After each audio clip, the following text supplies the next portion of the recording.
मंगलम भगवान वीरो मंगलम गोत्रोमुनि मंगलम कुरुकुंडार्य जय धर्मस्तु मंगलम सर्वमंगलम मांगल्यम सर्वकल्याणकारकम प्रधानां सर्वधर्माणां जैनम जयतु शासनम नमः स्मय स्वानुभूत्याचिवास्ते चित्स्वभावाय भावाय सर्वभावान्तरच्छे।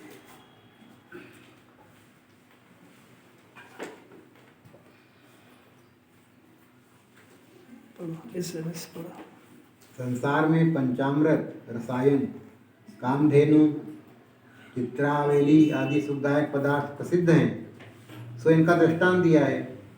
परंतु अनुभव तो इन सबसे निराला और अनुपम है, और छह द्रव्यों का ज्ञान अनुभव के लिए कारण है। अतः छह द्रव्यों का ज्ञान करना जरूरी है।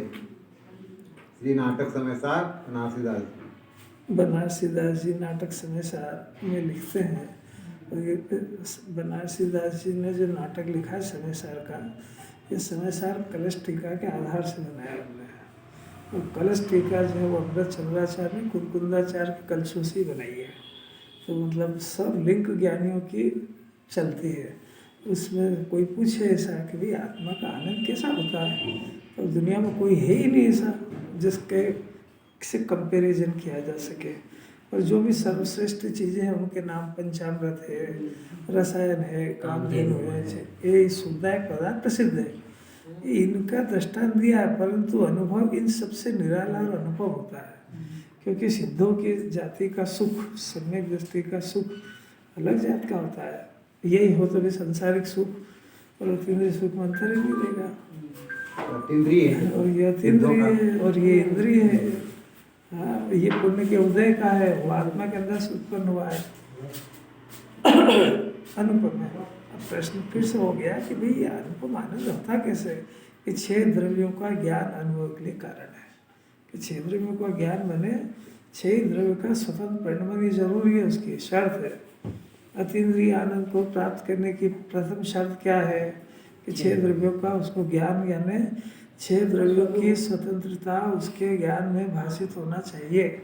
क्षेपशम ज्ञान में आने का नाम ज्ञान नहीं है। छह द्रव्यों का स्वतंत्र अनुभव, छह द्रव्यों की स्वतंत्र सत्ता इसके ज्ञान में भाषित हो तो इसके परद्रव्य की कर्ता बुद्धि टूट सकती है। और जब पर की कर्ता बुद्धि टूटेगी तब इसको आत्मा का अनुभव होगा। आत्मा अतीन्द्रिय ज्ञान में अकर्ता पदार्थ है, तो अकर्ता का जन्म कर्ता बुद्धि टूटने पर होता है।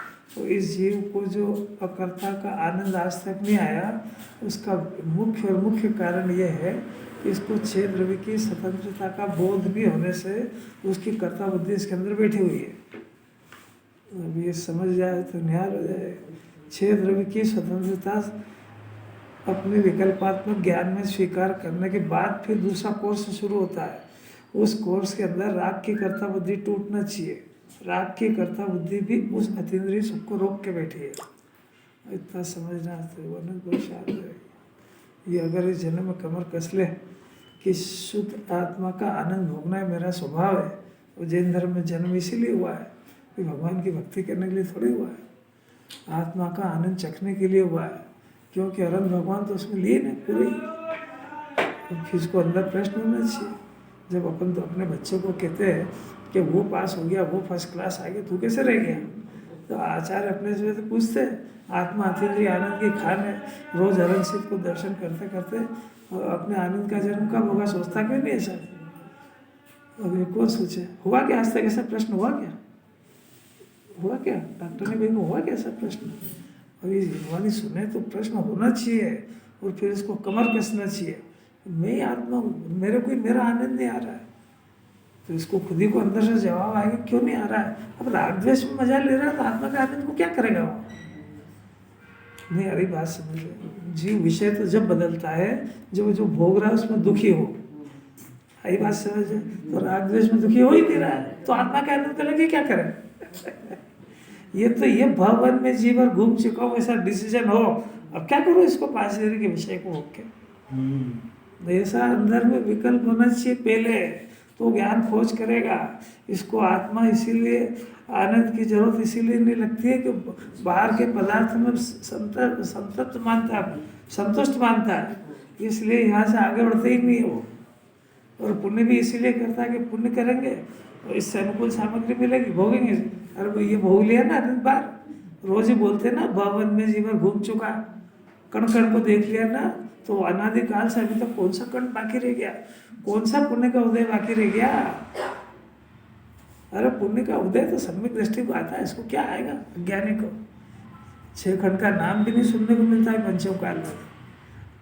अरे कैसी अलौकिक बात है। हाँ, मेरी आत्मा पे कहाँ से श्रद्धा न होगी, वो आनंद का भंडार हो। ये रोज सुनने के बाद इसे प्रश्न होना चाहिए, यही तो समझा रहे हैं। 6 अरन भगवान आत्मा के आधार से अनंत सुखी है, पहली बात। तो इसको प्रश्न होना चाहिए कि अरन भगवान को किस जाति का सुख है, क्योंकि उनके पास खाने की कोई सामग्री नहीं है और उनका उपयोग भी बाहर नहीं जाता है, वो सुख अनंत है। तो एक बार सोचो तो सही कि उनके सुख किस जाति का और कैसे पैदा हुआ। ये प्रश्न पहले होगा, इसके ऊपर जिनवाणी खूब विचार मंथन कराना चाहती है। तो वो सुख रुका क्यों है, तो ये सिर्फ वही बता सकते हैं जो इसको वो सुख जिनके प्रकट हो चुका है। ऐसे सम्यक दृष्टि से लेकर अनंत सिद्ध तक एक ही काम है उनका कि जिनवाणी के मोक्ष मार्ग के नाम पे आत्मा के अनुभव की विधि बताओ इसको। आत्मा के अनुभव की विधि पूछेगा तो पहले ही प्रश्न होगा वो आत्मा कैसा है जिसका अनुभव करना है मेरे को, तो वो भी यही आत्मा निकलेगा। तो आत्मा खुद ही निकलेगा और विधि इसको सीखना है। पंच परमेष्ठी और जितने भी ज्ञानी हैं वो सिर्फ आत्मा की अनुभव की विधि के विकल्प के अलावा उनको कोई विकल्प नहीं है कि मेरा नाम प्रसिद्ध हो, ख्याति प्रसिद्ध हो, इस जीव को पुण्य बन जाए, इसको उदय आ जाए, कुछ नहीं चाहिए उनको कि ये मेरे को भक्ति करे, मेरे को आहार है, कुछ नहीं। ये आया है, दुखी है, आत्मा का आनंद नहीं जानता है और मेरे को भी यही बताना है बस। इसके अलावा इसके किसी प्रश्न का जवाब मैं दूंगा नहीं, क्योंकि वो तो सारे पाप पुण्य के उदय आदि अनुसार में क्या सिखाऊँ उसको, वो सीखेगा भी नहीं है। कितनी बार भी सुन ले, कितनी बार भी सुन ले कि रोटी सब अनुकूलता पुण्य के उदय से मिलेगी, करेगा तो पाप करेगा, मानेगा ही नहीं वो, क्योंकि उसके श्रद्धा में पड़ा हुआ है कि पाप करेंगे तो अनुकूलता मिलेगी, नहीं मिलेगी। कैसी अपूर्व बात है। तो अगर ऐसा विचार करेगा तो उसमें एक बाधक कारण कर्ता बुद्धि है। कर्ता बुद्धि, अभी कर्ता बुद्धि 2 तरह की होती है, एक परद्रव्य संबंधी और एक अपने रागादि संबंधी। तो पहले कौन सी टूटेगी? अब ये पे राग की तोड़ने की कोशिश कर रहा है। थोड़ी जिनवाणी सुन ली ना तो उल्टा अभ्यास करता है, परद्रव्य से भिन्न और मैं तो राग का भी करता नहीं, मैं तो ज्ञाता हूँ। अब कर कितना करेगा, थोड़ी बहुत देर बाद, घंटे आधे घंटे बाद, और फिर तेरे को पर के कर्ता बुद्धि सताएगी, तो वो ये तो अभ्यास हुआ ही नहीं, वो भी टूट गई। तो आपको यही समझने के लिए बिठाया यहाँ पे। टोटल जी से प्रश्न किया कि वो निश्चयवासी हो गया, तो वो कहता मैं तो एक आत्मा का ही विचार करता हूँ। तो उन्होंने बोला बैठ और करके बता कितनी देर करेगा आत्मा का विचार। 5 मिनट में 10 मिनट में हवा निकल जाए, देखो खोखला पूरा, ज्ञान के पास कुछ मसाला दे ही नहीं जिसका विचार करे। देखो आचार्यों ने अपने को डायरेक्शन दी, अपने को समझ लो। आचार्य ने जो विधि बताई उसी विधि से आत्मा का अनुभव होता है, दूसरी कोई अपनी अकल से चलेगी नहीं। अब उसके अंदर देखो अपने से ही चलेगा। 271 गाथा हो गई है, 173 नंबर का श्लोक है, बहुत अद्भुत श्लोक है, क्योंकि अमृत चंद्राचार्य ने 278 कलश इसमें लिखे, उसमें किसी भी श्लोक में जिन्हें भगवान को याद नहीं किया उन्होंने। और इसमें श्लोक में 173 नंबर के श्लोक के अंदर अमृत चंद्राचार्य ने अधिवेशन का स्वरूप बताते हुए कहा कि जिन्हें भगवान ने कहा, माने कितनी स्ट्रांग बात है। और इस श्लोक को मोक्षमार्ग प्रकाशक में भी और अन्य जगह बहुत जगह लिया है आचार्यों ने, क्योंकि व्यवहार अधिवेशन किसको कहते हैं, ये बात जिन्हें भगवान ने कही है, किसी चलते फिरते ठेले वाले ने नहीं की।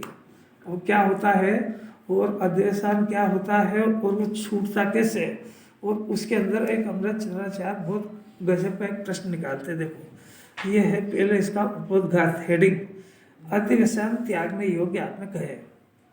अभी तक कुंकुंदाचार्य ने ऐसा कहा है। इससे ऐसा ज्ञात होता है कि व्यवहार का त्याग और निश्चय का ग्रहण कराया। तो अमृत चंद्राचार्य ने अभी अधिवेशन कोई शब्द वापरते ये व्यवहार कहाँ से लिया है? क्यों? क्योंकि व्यवहार तो अज्ञानी को होता ही नहीं है, अज्ञानी को तो अधिवेशन होता है। तो आपने व्यवहार की बात कहाँ से लिया है? हम तो अधिवेशन के त्याग की सुन रहे थे, तो अब आप व्यवहार की बात कैसे लिया? तो देखो वो कहते हैं कि मेरे को ऐसा ज्ञात होता है, आचार्य कह रहे अमृत चंद्राचार्य कुंकुंदाचार्य की गाथाओं के बाद कुंकुंदाचार्य ने अधिवेशन का त्याग करने की विधि बताई। तो उसके बाद अमृत चंद्राचार्य कहते हैं मेरे को ऐसा लगता है कि कुंकुंदाचार्य आदि उस व्यवहार का भी त्याग करा रहे और निश्चय का ग्रहण कराया। इस अर्थ का और आगामी कथन का सूचक कार्य कहते हैं। यानी 3 जो गाथा गई है अभी 268, 69, 70 और 71 उनका और अगली गाथा का इसमें हेडिंग देंगे और आगामी गाथा की सूचना देंगे। पहले हेडिंग समझ में आया कि हम अपना चंद्राचार्य किस मूड में है, तो वो हिंट्स दे रहे हैं। आचार्य ऐसा कहते हैं कि सर्व वस्तु में जो अध्यवसान होता है, सर्व वस्तु कौन सी? कि 3 तो वो राग आदि की क्रिया, मैं मारता हूँ बचाता हूँ, वो मेरे को मारते बचाते हैं, ये 3 तरह का तो वो नरनारक आदि पर्याय, और दूसरा है नरनारक आदि पर्याय, धर्म और तीसरा मैं परदेवी को जानता हूँ। हाँ उसमें आ गए इसको मैं जानता हूँ, ये तीनों अधिवेशन है। प्रश्न है कि कैसे जाएंगे? तो देखो उन्होंने कह दिया है कि एक तो सर्व वस्तु, एक तो वो अधिवेशन है, ऐसा जिनेन्द्र भगवान ने कहा। और साथ में ही कुंकुंदाचार्य ने एक रीति भी बताई है कि अधिवेशन किस तरीके से त्याग होंगे। तो पहली जो है मारने बचाने की क्रिया, उसका शॉर्ट में नाम है करोति क्रिया, क्योंकि उसका कारण राग है ना, मैं पर को मारता हूँ बचाता हूँ, वो मेरे को मार, ये राग द्वेष का परिणाम है, ये जीव के राग के कर्तृत्व का परिणाम। इसका संक्षिप्त नाम करोति क्रिया है। अब ये करोति क्रिया अधिवेशन है। अधिवेशन क्यों है? अधिवेशन इसलिए है कि जैसा करना चाहता है वैसा जगत में आज तक घटा नहीं है और अनंत काल आगे घटेगा नहीं, क्योंकि ये जो करने का परिणाम है इसकी मर्यादा इतनी है कि अपने आप को जला ले, पर में कुछ नहीं हो सकता है, इसलिए इसका नाम अधिवेशन है। अब दूसरा प्रश्न है कि अधिवेशन का त्याग कैसे करें? कि करोति क्रिया का त्याग ज्ञप्ति क्रिया के बगैर नहीं होगा। ये ज्ञप्ति क्रिया क्या होती है? कि ज्ञप्ति क्रिया सम्यक दर्शन ज्ञान चारित्र की अकर्ता स्वभाव के आश्रय से उत्पन्न होने वाली क्रिया, ये स्वाभाविक क्रिया है। इस ज्ञप्ति क्रिया के बगैर कर्ता बुद्धि नहीं जाएगी। कर्ता बुद्धि की माला फेरने से, कर्ता बुद्धि को डंडे मारने से कर्ता बुद्धि नहीं जाएगी। कर्ता बुद्धि जाएगी तो ज्ञातृत्व भाव से ही जाएगी। ज्ञातृत्व बुद्धि अज्ञाता का परिणाम स्वभाव के आश्रित होने से करोति क्रिया में जीव को दुख होएगा, कर्मों का बंधन होएगा। ज्ञप्ति क्रिया स्वाभाविक क्रिया है, इसमें इसको दुख भी नहीं होगा, बंधन भी नहीं होगा, ये स्वभाव जन्य क्रिया है। तो ज्ञप्ति क्रिया के बगैर करोति क्रिया का त्याग नहीं होएगा, और करोति क्रिया का त्याग हुए बगैर मोक्ष मार्ग की शुरुआत नहीं होती है। बहुत सारी बातें फ्लो में आ गई, क्या क्या पकड़े ये बेचारा जीव। दे दिया ब्रेक, 1 सेकंड 2 मिनट 5 का ब्रेक दे दिया। पकड़ना भी है तो पहले ज्ञान में पकड़े, फिर इसका खुद एनालिसिस करें, विचार कि ये जो कह रहे हैं आचार्य ये सत्य है कि मैं मान रहा हूँ ये सत्य है, और फिर इसका त्याग करने का पुरुषार्थ करें। ये सुनना यही मनुष्य भाव की सार्थकता है, और इसके अंदर जो पुरुषार्थ करेगा उसी में मिथ्या दर्शन करेगा, वो हवा में निकलता है वो। और मिथ्या दर्शन की जड़ें बहुत गहरी है, अनादि से हिली भी नहीं है। अनादि से तो जब भी धर्म सुनने के लिए गया या धर्म करने के लिए गया तो ग्रहित मिथ्यात्व का पोषण करके मिथ्यात्व को और वो जलपान पिला के और मिथ्यात्व का ही सिंचन करके आया जी। अब दूसरी क्रिया के अंदर जीव को स्वामित्व करने का विरोध है। ये एक कर्ता भोक्ता की बुद्धि है, और दूसरे में इसको मैं मनुष्य हूँ, मैं तिरंज हूँ, मैं नारकी हूँ, देव हूँ। यानी इसका अर्थ है कि यह अधिवेशन चारों गति में चल रहा है, कोई खाली यही नहीं हो रहा है। या तो इसको ये बुद्धि हो कि साहब अगर मैं मनुष्य हूँ और अपने को स्त्री मानूं, देव मानूं, तो आप मेरे को अधिवेशन को, ये देव है और अपने को मनुष्य माने तो अधिवेशन को। मैं तो मनुष्य और मनुष्य मान रहा हूँ, ऐसा इसको प्रश्न हो सकता है, क्योंकि अधिवेशन का नाम झूठ है और मैं मनुष्य और मनुष्य मान रहा हूँ। इसमें आचार्य को क्या आपत्ति है? इसमें आपत्ति यह है कि चारों गति में मिलने वाला शरीर है वो कर्म के उदय की प्रॉपर्टी और पुद्गल जनित है, और जीव उसका स्वामी नहीं और हमेशा एक जैसे नहीं रहती है, और ये जीव उसका स्वामी बनता है, ये अधिवेशन और अज्ञान है। क्यों? क्योंकि आत्मा तो त्रिकाली ज्ञान मूर्ति ज्ञायक स्वभाव है और वो पारणामिक भाव है और उसको किसी की अपेक्षा नहीं होती है। वो कर्म के उदय उपशम क्षयक्षम से रहित एक त्रिकाल सत्ता है। वो सत्ता को किसी की जरूरत नहीं पड़ती है, किसी के आधार से नहीं रहता है। ऐसा होने पर भी अपने को ऐसा अनादि अनंत ज्ञान का पिंड तो नहीं मानता है, और बल्कि मैं मनुष्य हूँ, देव हूँ, तिरंज हूँ ऐसा मानता है। तो इसका मानना झूठा है, तो इसको बुद्धि तत्काल बदलना चाहिए। तो तत्काल बदलने में क्या चाहते हो आप? कि ये चाहते हैं कि अपना स्वामित्वपना अपने पदार्थ में आए। परद्रव्य के साथ का स्वामित्वपना वो तो जगत का चोरीपना है, वो तो कर्म के उदय की प्रॉपर्टी है और वो चली जाएगी इसके हाथ से। पुराने जन्म के मिले हुए संयोग कौन से टिके अपने पास? कुछ बात समझ में आए इसको कि ये कर्म के उदय में मिली हुई प्रॉपर्टी का स्वामी बनना ये इस विश्व का सबसे बड़ा अपराध है। क्योंकि आप ही कह रहे हो ना कि घर मकान दुकान व्यापार व्यवसाय सब कैसे मिला कि पुण्य के उदय से, तो आप कैसे मालिक बन गए इसके? नहीं आ रही बात समझ? अरे पुण्य का उदय आया ना, तो पुण्य भाव कर्म था, भाव कर्म द्रव्य कर्म का था, तो द्रव्य कर्म पुद्गल है, तो ये प्रॉपर्टी का मालिक कौन है? अच्छा, कितना आसान है। प्रॉपर्टी का मालिक अधिवेशन है। अधिवेशन तो उसको अपना मानना अधिवेशन है, उसको कर रहा है उसको। तो ये कर रहे हैं कि छोड़ने का कह रही जिनवानी। क्या आपको ईमानदारी जगत में है कि जो पदार्थ जिसका, ये रुमाल जिसका, उसको दे दो, इसको अपना मानना अधिवेशन है। तो ये जो जगत की प्रॉपर्टी है किसकी है? कि वो तो कर्म की है। आपने खुद ने कहा ना कि कर्म के उदय में मिली, तो आप खुद नहीं कह रहे हो कि कर्म के उदय में मिली, तो ये कर्म तो पुद्गल है, तो पुद्गल की रही ना, वो तुम्हारी कहाँ हुई? कोई बात समझ आ रही क्या? जिनवानी क्या चाहती है? पदार्थ को छोड़ा साड़ी नहीं चाह रहे, इसका स्वामित्वपना छोड़ने कह रहे हैं। और न्याय भी यही है कि आप अपनी चीज के मालिक बनो। तो अब मैं अपने अनंतानंद गुणों का स्वामी हूँ, अब ऐसा स्वामीपना छोड़ा और छोड़ करके पुद्गल का स्वामी बना। और फिर क्या कहता है? आपके घर को अपना नहीं मान रहा हूँ, आपका कमाया वो नहीं खा रहा हूँ मैं, मेरी पुण्य का उदय है और ये मेरे का, इसलिए मैं मालिक हूँ। यही तो कह रहा है आचार्य के नथ।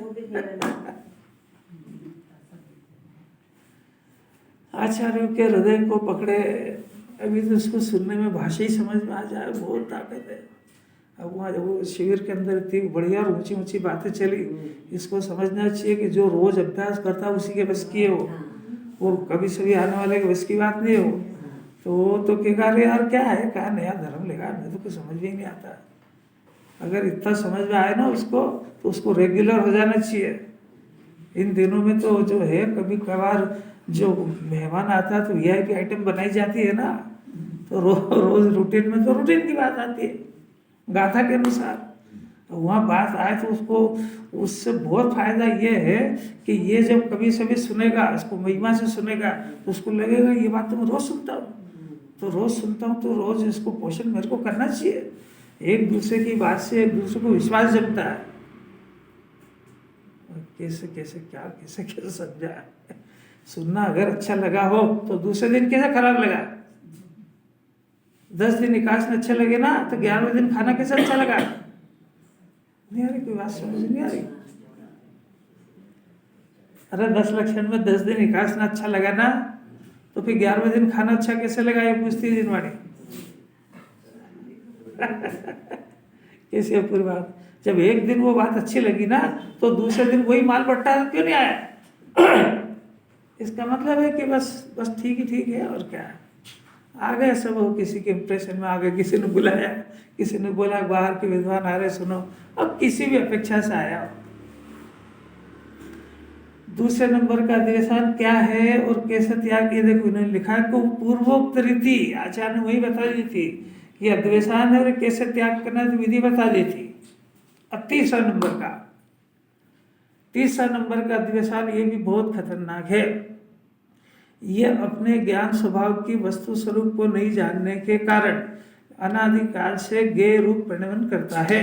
यानी जिस गेय को देखता है, जो गेय इसके जानने में आता है, उस गेय के आकार का इसके अंदर ज्ञान की आकृति बनती रखती है। उस गेय की आकृति का नाम गेयाकृति है। उस गेयाकृति के साथ में ये तन्मयपना मानता है। इसका अर्थ है कि गेय के साथ तन्मयपना जानता है। इसका अर्थ है कि वो गेय के आकार में तन्मय है, ज्ञानाकार में तन्मय नहीं है, ऐसा वो गेय को जानता है। तो वो दो सिद्धांत भूल गया कि आत्मा ज्ञान गेय से नहीं होता है और ज्ञान गेय का नहीं होता है। ज्ञान ज्ञान से जानता है, ज्ञान ज्ञान का ही होता है। तो उसके अंदर जो हो रहा था उसी को जान रहा था, इसको भूल गया। और जो गेयाकार की आकृति बनी, उस गेय की आकृति में तन्मय होने का नाम गेय गेय की विपरीतता है, अद्वैसान है। अब जिसको दो कठिन पढ़ रहे उसके तो बस की नहीं है। तीसरा ये निरंतर चल रहा है, वो तो एक बार कभी से भी चले। मारने बचाने का परिणाम कभी कब आ रहा है। एक ये दूसरे नंबर का स्वामित्व बने का, ये 24 घंटे ही रहता है। इस शरीर का स्वामी, घर का स्वामी रात में बनता है, दिन में है? जब घर में रहता है जब भी स्वामी है, कि कलकत्ता जाए जब भी है। अरे कभी से नहीं जानने की विधि में गड़बड़ का रात में करता है, दिन में। ऐसा ही मानता 100%। कैसा कि भगवान की प्रतिमा देखी इसलिए भगवान का ज्ञान हुआ। ये सोचते ही नहीं कि मेरे पास ज्ञान था इसलिए भगवान का ज्ञान हुआ। और भगवान का ज्ञान हुआ इसका नाम अद्वैसान है। अरे वे किसी बात है। भगवान का ज्ञान हुआ कि अपने ज्ञान की पर्याय की आकृति ज्ञान में बनी, उसका ज्ञान हुआ। अब इतना लेके आना है आचार्य ने पूर्वक। अभी तो अपन तो शूरवीर है, कौन याद रखे पुरानी बातें। घबरा मत, अपनी पूछने की पद्धति भी नहीं है। जिसको अपना हित करना हो याद रखे, समझे, विचार करे। जिनवाणी कहाँ तक बताएगी। कैसी है पूर्व बात है। ये तीनों एक साथ पैदा होकर एक साथ ही जाते हैं। कोई समझे कि पहले मैं श्रद्धा को ठीक कर लूं फिर ज्ञान को, तीनों एक साथ जाते हैं। और तीनों का जन्म एक साथ होता है और तीनों भक्ति भी एक साथ है। अभ्यास करने में, सुनने समझने में क्रम पड़ता है, इनके उत्पन्न होने में कोई क्रम नहीं पड़ता है। वो तीनों अध्यवसान का नाम मिथ्या दर्शन, मिथ्या ज्ञान, मिथ्या चरित्र है। अब बात है कि ये देखो पूर्वोक्त रीति से वे सभी अध्यवसान, वो जिन्हें भगवान ने पूर्वोक्त रीति से ही त्यागने योग्य कहे, इतनी बात तो अपनी हो चुकी। जिन्हें भगवान ने अद्वैसान कहे, जिन्हें भगवान ने ही उस अद्वैसान को त्यागने की विधि कही है। और जिन्हें भगवान ने कह दिया है कि अद्वैसान यदि चले जाएंगे तो फल में क्या होगा कि सम्यक दर्शन ज्ञान चारित्र रूपी रत्नत्रय का जन्म होगा। कि जब तक ये जन्म नहीं हो तब तक मिथ्या दर्शन ज्ञान चारित्र की गंदगी में लोटपोट हो रहा है। ये कर्ण सहित पुरुषों सुनो तो सही, बदबू में लोटपोट हो रहा। और अपना केम छो मजा छे, काय में मल में। तेरी अरे लोक व्यवहार की भाषा कह दो, भले ही कहना है तो। अब लोक व्यवहार में थोड़ा कहते ऐसा कि मैं बहुत दुखी हूँ साहब, कल बीमार हो गया था, कल रात भर नींद नहीं आई। अरे मजा है, वो अस्पताल में पढ़ाई कोई पूछने आया तो कहता सब अच्छा है। अरे अच्छा तो आया क्या कोई यहाँ पे। तो ऐसे लोक व्यवहार की कहने की आदत है। कल जो बुखार था 103, आज 102 है, ठीक है, अच्छा बढ़िया। ऐसे लोक व्यवहार की अलग बात है। यहाँ पुण्य के उदय नहीं अच्छा नहीं है तो ये यहाँ लिखा है जिन्हें भगवान ने त्यागने को कहा है, तो जिन्हें भगवान ने कहा कि त्यागो, ग्रहण नहीं करा तो त्यागने की बात करते। इतनी बातों में क्या कहा, और मेरा तो गला ही सूख गया, इतने मुझे दुखने लगा, अभी तक समझ में नहीं आई। पर द्रव्य के ग्रहण त्याग की बात तो जिनवाणी में है ही नहीं, क्योंकि एक द्रव्य का दूसरे द्रव्य में अत्यंत अभाव है। ये इसने कभी रोटी खाई नहीं तो रोटी के त्याग की बात नहीं कर रहे। रोटी खाने के परिणाम को ग्रहण किया है, और रोटी खाने के परिणाम में जितना आश्रय बंधन होता है उतना का उतना ही रोटी त्यागने के परिणाम में बंधन होता है। क्योंकि उसमें पहले खाने के परिणाम का स्वामी बना था, उसके बाद में रोटी त्यागने के परिणाम का स्वामी बना है। यानी पहले घर बार को भोगने का परिणाम का स्वामी था, अब अणुव्रत का स्वामी बना है। महाव्रत का स्वामी बना है, इन दोनों में बंधन एक जाति का होता है।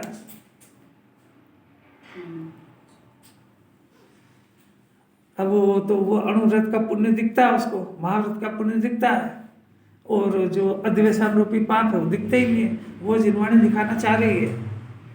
और अगर ये बात अगर वो अच्छी शांति से सुने ना तो इसको लगेगा कुंकुंदाचार्य का महा उपकार है। उनका हृदय ये कह रहा है कि ये बाहर के त्याग और शरीर की क्रिया को कषाय की मंदता को धर्म समझ के अनंत बार नौवे ग्रह की सफर कर आया है। और ये यहाँ मनुष्य पर्याय में आकर के दिव्य धनी की बातें सुन रहा है तो फिर से कहीं हुए गलती नहीं कर जाए। उनकी करुणा ही नहीं समझ में आ रही है। ये परिणाम में देवतान और इकट्ठा हो रहा है। और क्या हो रहा है? बाहर कुछ नहीं हो रहा है। अगर ये बाहर रोटी खा लेता तो जिनवाणी निषेध क्यों करती? अगर ये शरीर को अपना मानता बन जाता तो जिनवाणी मिथ्या क्यों कहती? अगर ये रोटी खा के सुखी हो जाता तो अत्यंत सुख की बात क्यों करते? अगर ये मरु के डर से नहीं मरता तो जिनवाणी काय को आचार्य इस बात को करते? अधिवेशन का नाम ही कि जैसा जान रहा मान रहा सोच रहा सब झूठा है। अब आगे बढ़ने की बात है। इतनी बात में तो जो आगे आचार्य को कहना उसकी भूमिका बनी। आप लोग कुछ समझ में आ रही क्या? चेहरे से मेरे कुछ ऐसा लगे कि एकदम सीरियस हो जाए, ऐसा जैसा वो पुतला बन के सुन रहा हूँ। अच्छी बात में भी कोई स्माइल नहीं, बुरी में भी कुछ नहीं, वितराग भाव से अपने चल रहा जैसे चल रहा है।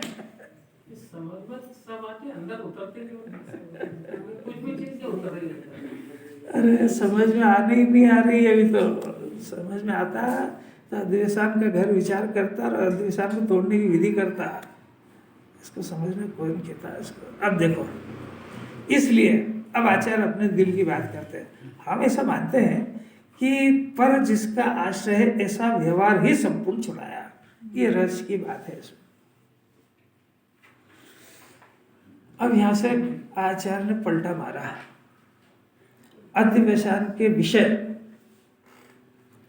एक तो करोति क्रिया थी, एक शरीर का स्वामीपना था और एक जानने की विधि थी। ये तीनों अधिवेशन चले जाते हैं तो सम्यक दृष्टि हो जाता है, ज्ञानी हो जाता है, फिर उसको व्यवहार का जन्म होता है। माने अब सम्यक दर्शन होने के बाद में उसको इन तीनों के पीछे ही राग होता है। सम्यक दर्शन के पहले अधिवेशन सहित का राग होता है तो उसको व्यवहार नहीं कहते हैं बल्कि केवल अधिवेशन कहते हैं। और सम्यक दर्शन होने के बाद में ये तीनों ही विषय यानी उसको पर को बचाने का परिणाम भी होता है। मारने के परिणाम को तो व्यवहार कहते ही नहीं है। मारने के परिणाम को व्यवहार नहीं कहते हैं, बचाने के परिणाम को जिनवाणी में व्यवहार कहा गया है। और वो राग है, और वो राग पराश्रय बुद्धि है, उसको भी छुड़वा रहे हैं आचार्य। कोई ऐसा नहीं समझ जाए कि अधिवेशन छुड़वा दे तो राग को बचा लिया, कि नहीं, जो विषय अधिवेशन के वो विषय राग के कर्ता बुद्धि। मैंने ऐसे ही ज्ञानी मुँह से भी ऐसे ही बोलेगा। रोटी बच्चों को उपदेश देगा, रोटी बनाओ, रोटी खाओ, व्यापार करो, ईमानदारी से लो, ऐसे ही भाषण देगा। खुद भी ऐसे ही बोलेगा। इन सब का नाम उसको भूमिका के अनुसार होने वाला राग का परिणाम है। पाप के परिणाम को व्यवहार नहीं कहते हैं, पुण्य के परिणाम को व्यवहार कहते हैं। उस कौन सा पुण्य? अज्ञानी का नहीं, अधिवेशन वाले का पुण्य नहीं, ज्ञानी का पुण्य। क्यों? क्योंकि वो निश्चय के साथ में है। ज्ञानी कहेगा कि मैं पर को बचाता हूँ तो उसका नाम व्यवहार है। अज्ञानी कहेगा कि बचाता हूँ, उसका नाम मिथ्या दर्शन है, अधिवेशन है। ज्ञानी कहेगा 6 खंड का मालिक हो तो व्यवहार है, और ये कहेगा झोपड़ा का मालिक हो तो निगोच जाएगा। ज्ञानी चक्रवर्ती है, वो सोने की थाली में चांदी की चम्मच से रत्न की भस्म खाएगा तो ज्ञानी है, और ज्वार की रोटी खाएगा तो नरक पशुगति जाएगा। इस आगे तो ज्ञानी के लिए छूट आपने, और ये छूट कौन दे दो? वस्तु स्वरूप है। क्यों? क्योंकि उसके जो पुण्य के उदय को भोग रहा है वो, तो उस भोगने को काला नाम जानता है उसको, और उसको जानता है कि पुण्य की प्रॉपर्टी मेरी नहीं है और इसमें सुख नहीं है, पर उस भूमिका के अनुसार ऐसी परिस्थिति बनती है। उससे पूछा जाए कि 96,000 रानियों का मालिक कौन है, तो सब थोड़ी कहेगा मैं नहीं, उनको ले जाओ एक एक को पकड़ पकड़ के। कहेगा मैं मालिक हूँ, कोई घुसा कैसे, मेरे राज्य में कोई घुसा कैसे। सब आप क्या, आप मेरा भी राज्य कह रहे हो, कोई घुसा कैसे ना, आपको इतनी कैसा है कि तू ये समझ जाएगा तो मोक्ष मार्ग शुरू हो जाएगा। क्योंकि तू बाहर को उधर से देखता है इतने जिनवाड़े सुंदर, उनको इतने कैसा है, तो तेरा मेजरमेंट थर्मामीटर सब गलत है। कैसे अजब गजब की बात है। यहाँ पर जो व्यवहार छुड़ाने की बात कर रहे हैं सम्यक दृष्टि की बात कर रहे हैं। सम्यक दृष्टि के जो बचा हुआ राग है, अस्थिरता जन्य जो राग है, वो समस्त ही राग इन्हीं के पीछे हो रहा है। इन्हीं के पीछे मैंने एक तो बचाने का परिणाम, एक पोर्शन तो चला गया मारने वारने का, तो वो बचाने का परिणाम, खाने का तो अभक्ष का तो चला गया, भक्ष का मर्यादा वाला आ गया, तो वो भी राग ही है ना, वो राग भी पराश्रित ही है। अच्छा शरीर है तो शरीर का स्वामी नहीं होने पर बुद्धि पूर्वक विवेक पूर्वक खाता है कि नहीं, क्योंकि दुनिया तो गला पकड़ेगी। तो तुम्हारा शरीर नहीं है ना, काहे बैठे थाली के ऊपर, तुम तो खाते ही नहीं हो ना, 36 तरह के पकवान काहे लिए रखे, राग तो बचा हुआ है। तो वो इसको वो खाने के राग को पाप का परिणाम और इसका इलाज जानता है, वो इलाज करता भी है। इलाज में भी जितनी देर लगती है, तो ये तो हुआ पाप का परिणाम। अब बाकी बचा हुआ वही इससे पूछेंगे सारी दुनिया, आपने भी हाल सिद्ध करा कि शास्त्र से ज्ञान नहीं होता, आपने सिद्ध करा पूजा पाठ विधान तीर्थ यात्रा जाओ, इसमें पुण्य धर्म नहीं है, और इतनी यात्रा निकालते हो आप। सोनगढ़ की पूजन देखने योग्य होती थी, 5-5, 10-10 कट्टे रोज चावल के धुलते थे और पूजा में धर्म नहीं बताते थे। तो कहते यार करते क्या, होता क्या है क्या, तू ये रहस्य को समझाने के लिए पूरी जिंदगी है कि ये जो राग है इसका नाम व्यवहार है और इसको चाहते नहीं है। अज्ञानी को पूज पुण्य करता है, उसको धर्म मान के करता है, और ये अस्थिरता जन्य राग ये अंदर ही अंदर उस पुण्य के काल में वीतराग भाव की आराधना करते हैं। अज्ञानी के पास ऐसा कोई मैटर बचता नहीं है कि वो पुण्य के काल में क्या करे, तो खाली फोत्र को कूटा करता है, शब्दों को कूटा करता है। और इतना अंधा है कि पूरी जिंदगी उसने क्या क्या बोला मुंह से, पूजा के नाम को उसका एक का भी अर्थ ही नहीं पता है, उसका नाम किसने का व्यवहार है।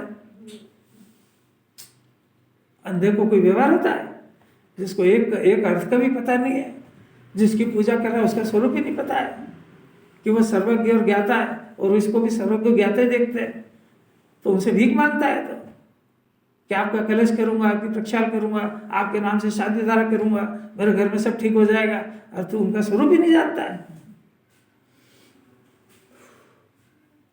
इसको बात समझ नहीं आ रही। ज्ञानी की भी वही क्रिया, अज्ञानी के अंतर कितना है, वो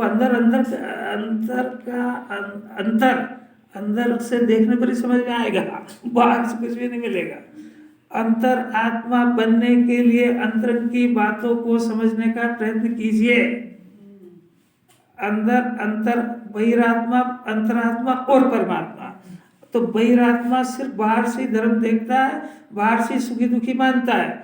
अंतरात्मा होने के प्रयत्न वाला और अंतरात्मा वो सारे सुख दुख के कनेक्शन अंदर से जोड़ता है, वो सुख दुख की बातें भी अंदर से देखता है। बाहर से देखने वाले को अनंत भगवान सुखी नहीं दिख सकते, अंतरात्मा को ही सुखी दिखेंगे कि देवता ये भगवान कर क्या रहे हैं। अंतर आत्मा अंतर की बातें समझेगा तो किसी दिन अंतरंग को समझ जाएगा। आत्मा अंदर है, बाहर नहीं है। राग आदि का परिणाम शरीर की क्रिया ये बहिरात्मा का विषय है, अंतरात्मा का है ही नहीं। अंतरात्मा का तो विषय ये है कि आत्मा की समझ में कैसे आए। आत्मा करता है तो करता क्यों बनता है। आत्मा का इस जगत में कोई नहीं है तो ये अपना मान कैसे लेता है। अरे कोई प्रश्न समझ में आ रहा है कि प्रश्न खुद खड़े करे और उसका जवाब ढूंढे, जिनवाणी में लिखेगा मिलेगा, और थोड़ा बहुत पढ़ लेगा तो इसका खुद जवाब देगा अंदर से, क्योंकि सर्वज्ञ स्वभाव ही आत्मा, हर बात शास्त्र में थोड़ी लिखी होती है। किसी बात है। डॉक्टर बनता है ना, तो डॉक्टर बनता है तो सर्जरी जब करना है तो क्या किताब खोल के करेगा कि मैं किताब देखूं तो यहाँ किस नस को कितना काटना है। अच्छा, जो हलवाई एक्सपर्ट, वो किताब खोल खोल के तोल तोल के डालेगा सामान उसमें, वो यूं मुट्ठी भर के डालता है, वो टेस्ट कैसा बैठता है उसका। घर की चीज पसंद नहीं है उसको, वो खा के आ जाएगा, भले ही वो अभक्ष हो।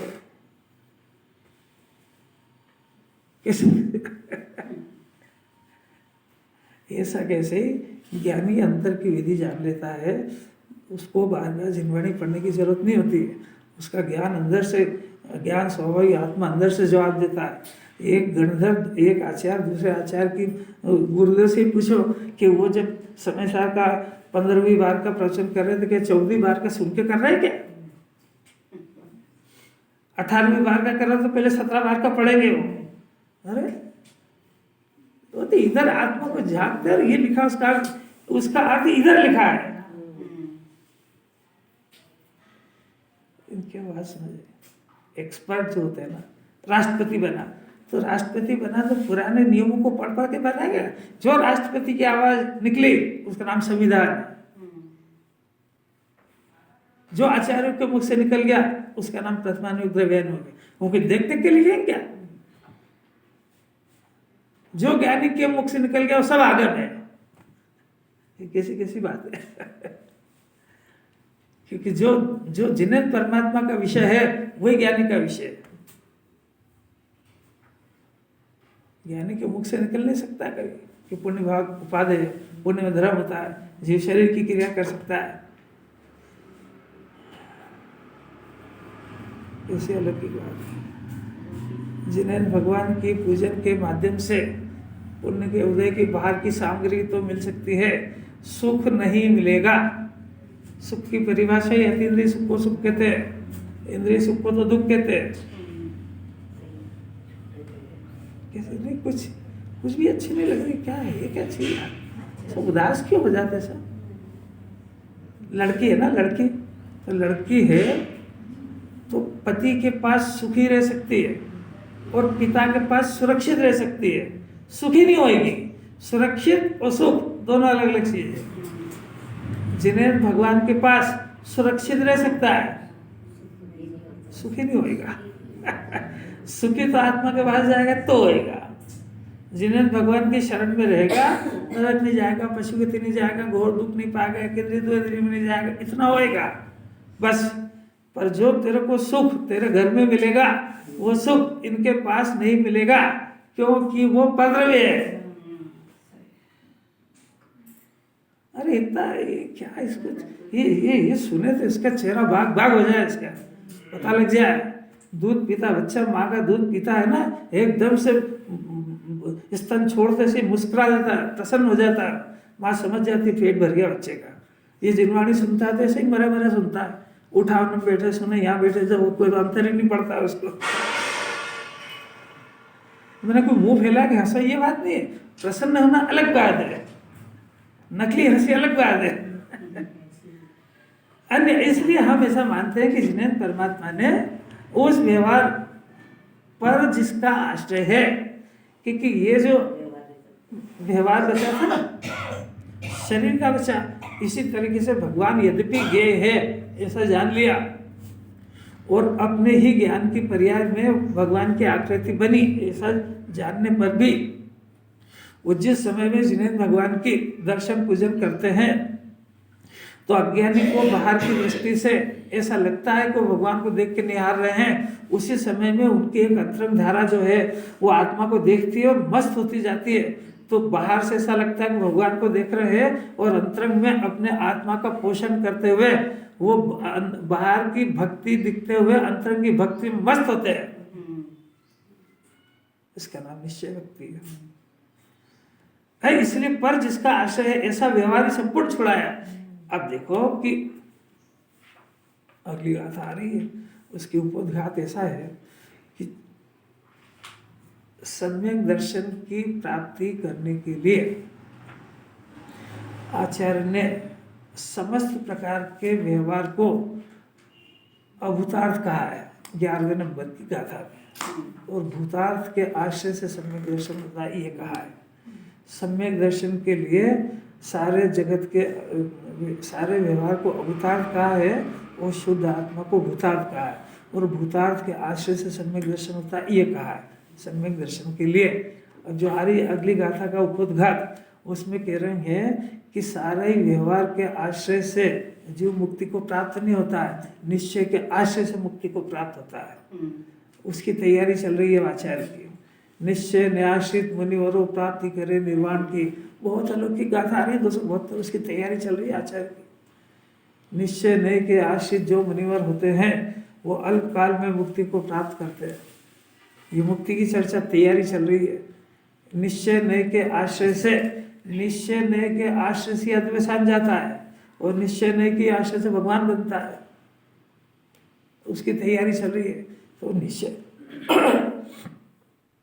तो जो जगत के पदार्थ बताए हैं, 3 तरह की कर्ता बुद्धि, स्वामित्व संबंध और ज्ञेय ज्ञायक संबंध, वो इसके सम्यक दर्शन को रोक के बैठा है। वो सम्यक दर्शन हो जाए उसके बाद का बचा हुआ राग वो मुक्ति को रोक के बैठा है।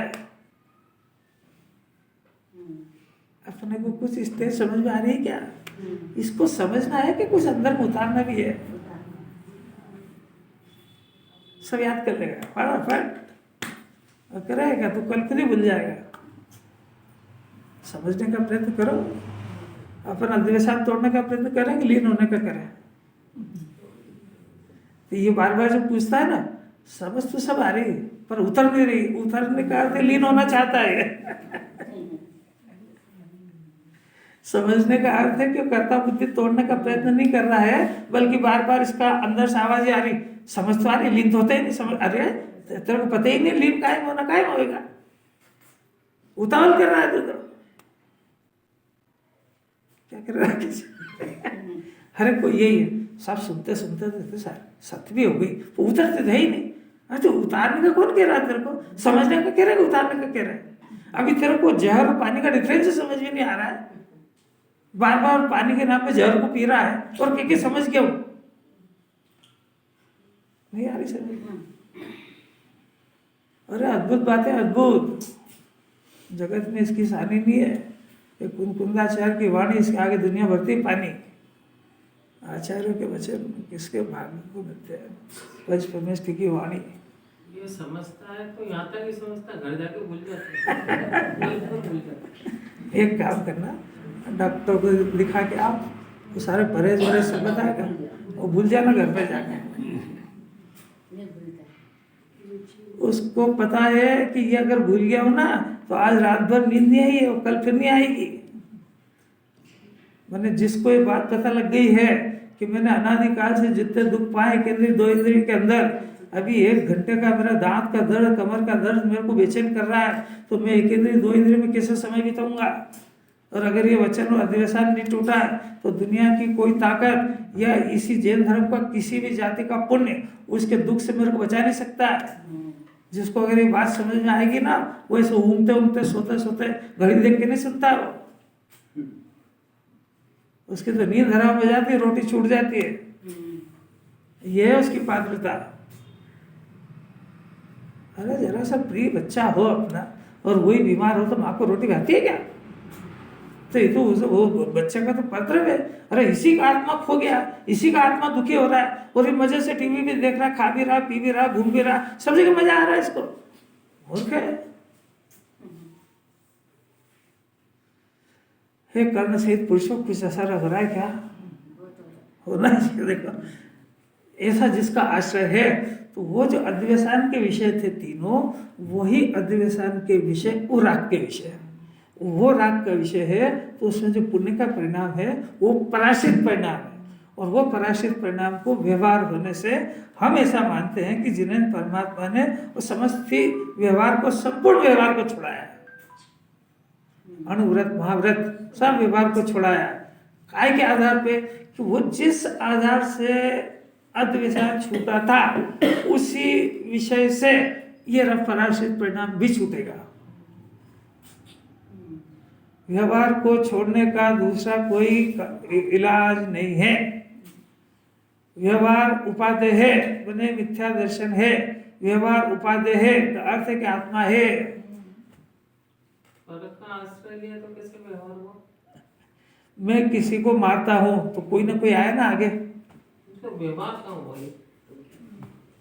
अब कैसे समझाए, अनंत पुरुषार्थ कैसे समझाए, व्यवहार छुड़ाया है। तब फिर यह सत्पुरुष यानी जिसको ऐसा समझ में आ गया है, वो निश्चय एक निश्चय को ही निश्चयता अंगीकार करके शुद्ध ज्ञान स्वरूप निज महिमा में स्थिरता को क्यों धारण नहीं करते, ये बात चलेगी।